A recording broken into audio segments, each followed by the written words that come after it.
ఓం చతుర్భుజే చంద్రకళావతంసే కుచోన్నతే కుంకుమరాగశోణే పుండ్రేక్షుపాశాంకుశపుష్పబాణహస్తే నమస్తే జగదేకమాతః.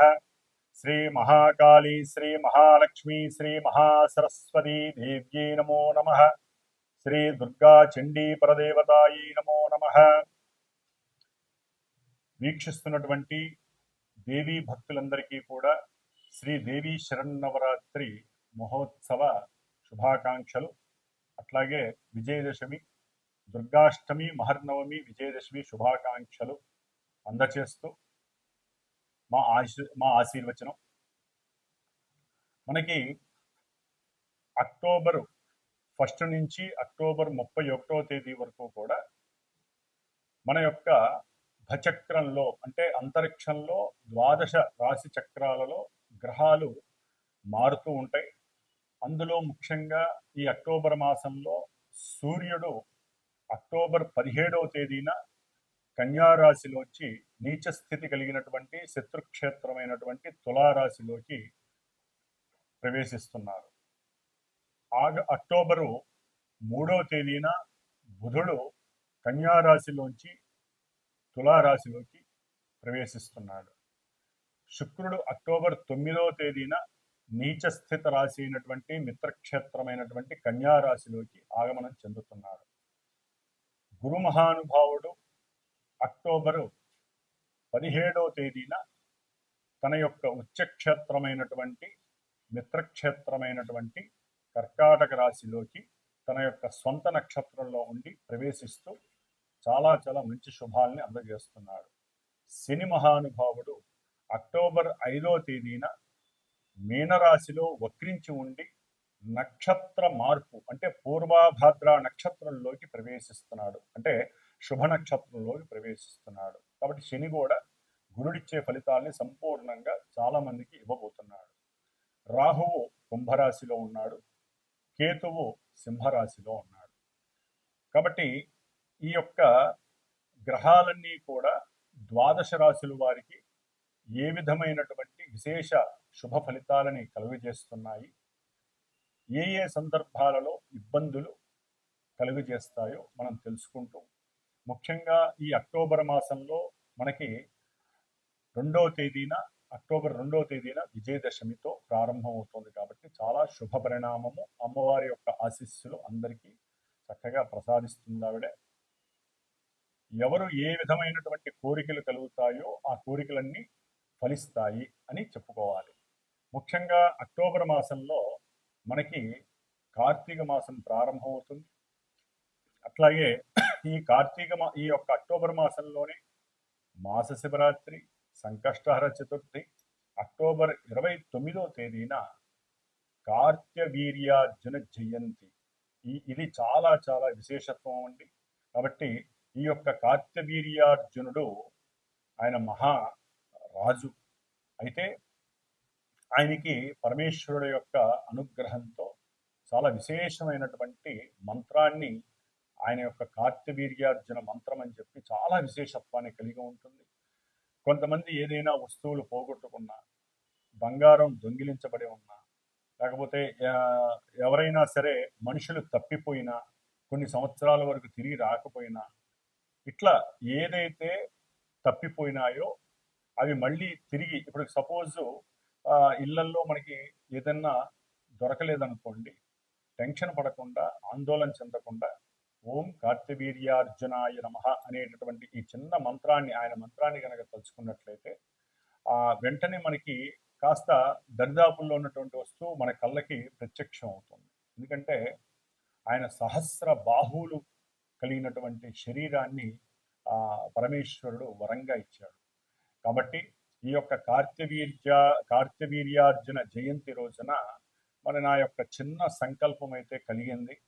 మా యొక్క పీఠంలో ఎవరైతే 26వ తేదీ లోపల, ఈ అక్టోబర్ 26వ తేదీ లోపల ఎవరైతే గనక వారి మనుషులు ఎవరైనా తప్పిపోయినా, కొన్ని సంవత్సరాలయ్యి వాళ్ళ యొక్క విషయం తెలియకపోయినా, అట్లాగే వారి యొక్క వస్తువులు ఏదైనా కనపడకుండా పోయినా, అంటే బంగారం కానీ వెండి కానీ ఎవరి చేతన్నా దొంగిలింపబడి ఉన్నా, అట్లాగే ఎవరికైనా సరే మానసికంగా చిత్తచాంచల్య ప్రవృత్తి ఉన్నా, ఈ విషయాల ఎందు ముఖ్యంగా దొంగల భయం ఎక్కువగా ఉన్నా, ఎక్కువగా వస్తువుల్ని పారవేసుకుంటున్నా, అది పర్సులు కావచ్చు, డబ్బు కావచ్చు, బంగారం కావచ్చు, ఈ యొక్క దోష పరిహారార్థమై కార్తవీర్యార్జున జపాన్ని ఒక 3 రోజులు చేసి, అంటే 26, 27, 28 ఈ 3 రోజులు స్వామివారి యొక్క జపాన్ని చేసి 29వ తేదీన బుధవారం అష్టమి అయింది, గోపాష్టమి, గోవులకి దానా తినిపించి వాటికి ఆహారంగా ఇస్తూ ఉంటారు. ఆ రోజున చక్కగా మా యొక్క శ్రీమాతా జ్యోతిషాలయ పీఠంలో వారు ఎవరైతే సంకల్పించుకొని నాకు గోత్రనామాదులు ఫోన్ చేసి ఇస్తారో వారికి తగినటువంటి దక్షిణ తీసుకొని కార్తవీర్యార్జున జయంతి సందర్భంగా ఆయన యొక్క మూలమంత్రంతో స్వామివారి హోమము చేయాలని నిశ్చయించుకొని ఉన్నాను. కాబట్టి ఈ యొక్క అక్టోబర్ మాసంలో 1వ తేదీ నుండి 31వ తేదీ వరకు గ్రహాల యొక్క స్థితిగతులు మేషరాశి వారి నుంచి మీనరాశి వారి వరకు 12 రాశుల వారికి ఏ విధంగా ఉన్నాయో ఇప్పుడు తెలుసుకుందాము. ఓం శ్రీమాత్రే నమః.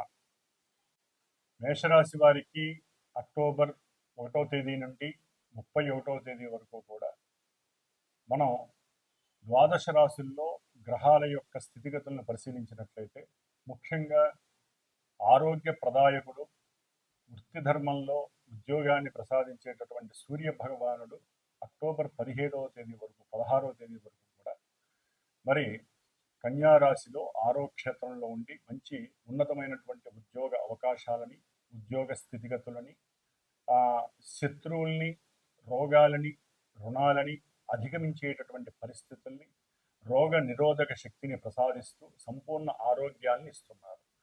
అక్టోబర్ 17 తర్వాత 31వ తేదీ వరకు కూడా ఈ సూర్యుడు మేషరాశి వారికి సప్తమంలోకి ప్రవేశించినప్పుడు నీచ స్థితిలోకి సంతానపరమైనటువంటి కొన్ని వ్యాజ్య సంబంధాలు, అంటే ఉద్యోగము కానీ సంతానపరమైనటువంటి ఉద్యోగము, లేకపోతే వాటితో ఇంటర్లింక్ ఉన్నటువంటి కొన్ని వ్యాపార స్థితిగతుల్లో తండ్రి కొడుకుల మధ్య సరైనటువంటి సాంగత్యములక కోర్టు వ్యవహారాల దాకా వెళ్ళవలసి వచ్చినటువంటి పరిస్థితి మేషరాశి వారికి సూర్య భగవానుడి వల్ల కలుగుతోంది.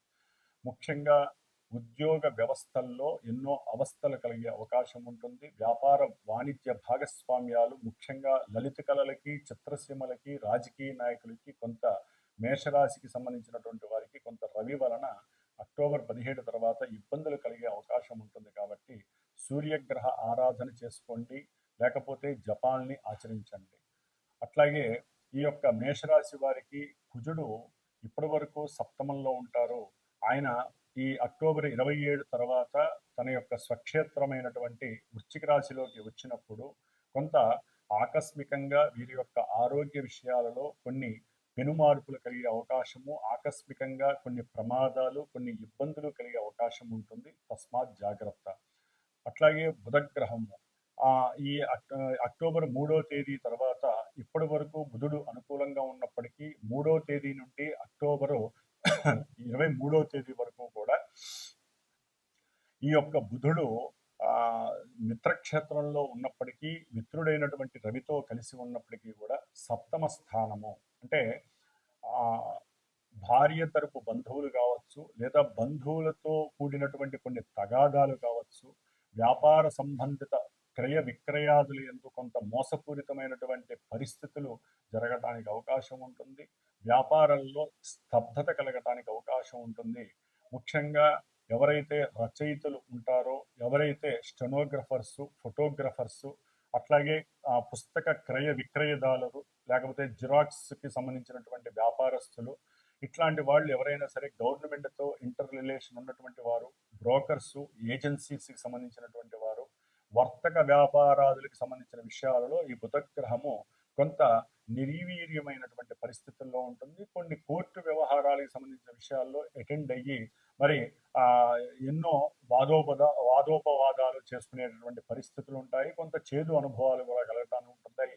కాబట్టి వీరు కొంత మానసికంతో పాటుగా కొంత వాక్కుని కూడా జాగ్రత్తగా ఉంచుకోవాల్సిన అవసరం. అట్లాగే గురుగ్రహం మేషరాశి వారికి గురువు చతుర్థ స్థానంలో చాలా చాలా ఉన్నతమైనటువంటి స్థితిలోకి వస్తున్నాడు. విద్యార్థులకి శుభ సూచికము. ఏదైతే ఉన్నతమైనటువంటి విద్యల కోసము ఈ మేషరాశి వారు ప్రయత్నం చేస్తున్నారో వారందరికీ చక్కటి ఉన్నత విద్య యందు అభిలాష కలుగుతుంది. ప్రయాణాలు లాభిస్తాయి. అట్లాగే గృహపరంగా ఎవరైనా పెద్ద పెద్ద గృహాలు కానీ పెద్ద పెద్ద వాహనాలు కానీ కొనాలనుకుంటే వారందరికీ కూడా సంప్రాప్తించే అవకాశము, అఖండమైనటువంటి ధనయోగము, పిత్రార్జిత లాభము ఇవన్నీ కలుగుతున్నాయి. అట్లాగే శుక్రగ్రహము నీచ స్థితి అయినటువంటి భృగుషట్క దోషము కలుగుతోంది శుక్రగ్రహానికి. ఇప్పుడు అక్టోబర్ 9వ తేదీ నుండి కూడా దాదాపుగా నవంబర్ 1వ తేదీ వరకు ఈ శుక్రుడు కన్యారాశిలో నీచ స్థితిలో ఉండటం ద్వారా అది అంత మంచిది కాదు. కాబట్టి భార్యాభర్తలకి సంబంధించి, లేకపోతే గోల్డ్ మైన్స్కి సంబంధించి, బంగారపు వ్యాపారాలు, నగల వ్యాపారాలు చేసే వాళ్ళకి, వస్త్ర వ్యాపారస్తులకి, క్రయ విక్రయాదులు, వాహనాలకు సంబంధించినటువంటి క్రయ విక్రయాదులు కానివ్వండి, వీటన్నిటికీ కూడా కోర్టుకి సంబంధించిన సమస్యలు, ధన వ్యయము, ధన నష్టము, అట్లాగే భార్యాభర్తల మధ్య కొన్ని ఇబ్బందులు కలిగే అవకాశం ఉంటుంది. ముఖ్యంగా ఈ మేషరాశి వారికి వీరితో పాటుగా శని భగవానుడు పూర్వభాద్రలో నక్షత్రంలోకి వచ్చినప్పుడు కొంత వెసులుబాట్లు కలిగే అవకాశం ఉంటుంది. గురువుకి ఏ విధంగా అయితే చెప్పామో ఆ విధంగా వీరికి ఉద్యోగాలలో ఇక్కడే కాస్త పోస్టులు రావటము, మంచి మంచి పోస్టుల్లో నిలబడే అవకాశము, టీచర్ పోస్టులు కానీ బదిలీలు కాకుండా అవుతాయని భయపడే వాళ్ళకి అవ్వకుండా ఉండేటటువంటి అవకాశం కలుగుతుంది. ఏలినాడి యొక్క శని ప్రభావం మేషరాశి వారికి కొంతవరకు తగ్గే అవకాశం ఉంటుంది శని ఉన్నటువంటి నక్షత్రం ద్వారా. దూర ప్రయాణాలకి ఆకాంక్ష పెరుగుతుంది. చక్కగా తీర్థాలు అంటే కాస్త దూరంగా ఉన్నటువంటి తీర్థాలలో తీర్థ స్నానాలకు వెళ్ళే అవకాశం కార్తీక మాసం కూడా వస్తుంది కాబట్టి ఇవన్నీ కూడా శుభ సూచికాలు. లాభంలో ఉన్నటువంటి రాహు చక్కటి లాభాన్ని, కార్య జయాన్ని ఇస్తున్నారు. పంచమంలో ఉన్నటువంటి కేతువు కాస్త సంతానపరమైనటువంటి ఇబ్బందుల్ని, షేర్స్ వ్యాపారస్తులు కానీ లేకపోతే ధనపరమైనటువంటి పుత్ర సంబంధితమైనటువంటి విషయాలలో కొంత ఇబ్బందులు కలిగే అవకాశం ఉంటుంది. కాబట్టి ముఖ్యంగా మేషరాశి వారు కుమారస్వామి యొక్క అనుగ్రహాన్ని పొందండి, వారి యొక్క ఆశీర్వచనం తీసుకోండి, అంతా శుభమే కలుగుతుంది. ఓం శ్రీమాత్రే నమః. వీక్షిస్తున్నటువంటి ప్రేక్షకులందరికీ కూడా ఒక చిన్న విన్నపము. జన్మజాతక చక్రంలో ఉన్నటువంటి గ్రహస్థితులు, ఆ గ్రహాలు ఉన్నటువంటి నక్షత్రాలు, ఇంకా చాలా చాలా పోర్ట్ఫోలియోస్ ఉంటాయి. వాటిని బట్టి మాత్రమే దశలు, అంతర్దశలను బట్టి మనకి జీవితం నడుస్తూ ఉంటుంది. అయితే అక్కడ జరిగేటటువంటి ఆ వ్యవహారం అంతా కూడా మనకి రాసిపెట్టి ఉంటుంది, జీవితకాలం అంతా ఎలా ఉంటుంది అనేది. అది మనకి గోచారంలో ఆ గ్రహాలు ఏ నక్షత్రాల్లో ఏ రాశుల్లో ప్రయాణం చేసేటప్పుడు అవి మనకి చంద్రుడి నుంచి మానసికంగా ఎటువంటి ప్రయోజనాల్ని అప్రయోజనాల్ని ఇస్తాయనేటటువంటి విషయం ఆధారపడి ఉంటుంది. కాబట్టి ఎవరైనా సరే జాతకరీత్యా చర్చించాలి అనుకుంటే కనుక నాకు ఫోన్ చేయండి, డైరెక్ట్గా నేనే మీతో మాట్లాడతాను. నాకంటూ అసిస్టెంట్లు ఎవరూ లేరు, నేనే మీతో మాట్లాడతాను. అట్లాగే ఎవరైనా సరే ఫోన్ చేసేటప్పుడు గురువుకి సంబంధించినటువంటి దక్షిణ మస్ట్ అండ్ షుడ్ అండి. ఎందుకంటే ఒక జాతక చక్ర వివరంగా చెప్పాలి, లేకపోతే మీతో చర్చించాలి అంటే మా యొక్క మేధస్సుని ఉపయోగించాలి. కాబట్టి దానికి తగ్గ దక్షిణని మీరు ఇవ్వగలిగితే దయచేసి ఫోన్ చేయండి. ఎందుకంటే గురు దక్షిణ లేకుండా అవతల వ్యక్తులు ఏది చెప్పించుకున్నా, ఏది చేయించుకున్నా దానికి ఫలితం దక్కదని శాస్త్రము, గురువులు కూడా అది చెప్పారు. ఎందుకంటే నాకున్న అనుభవంలో కొన్ని ఎదురు దెబ్బలు తగులుతున్నాయి కాబట్టి నేను డైరెక్ట్గా ఈ విషయాన్ని మీ అందరికీ చెప్పాల్సిన పరిస్థితి వస్తుంది. కాబట్టి ఎవరైతే